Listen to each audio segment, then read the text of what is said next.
మీరు ఎప్పుడు ఆలోచించి ఉండకపోవచ్చు, పాతకాలంలో కార్స్ హెడ్ ల్యాంప్స్ చాలా పెద్దవిగా ఉండేవి, కానీ ఈ రోజు వస్తే అవి చాలా స్లిక్ గా ఉంటున్నాయి. ఏ కార్ కైనా తీసుకోండి, ఈ లైట్సే కనిపిస్తాయి.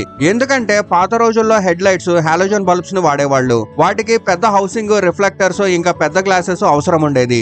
అందుకే అన్ని యాంటిక్ కార్స్ లో మీరు రౌండ్ షేప్ హెడ్ లైట్స్ చూస్తారు. తర్వాత జెనాన్ మరియు హెచ్ఐడి లైట్స్ వచ్చినప్పుడు ఆ రౌండ్ లైట్స్ ని తీసేసి కంపెనీలు లాంగ్ హారిజంటల్ హెడ్ ల్యాంపులు తయారు చేయడం మొదలు పెట్టారు. వాటి షేపు ప్రతి కంపెనీకి డిఫరెంట్ గా ఉండేది. మొత్తం కార్ డిజైన్స్ కూడా అప్పట్లో అదే తరహాలో మారాయి.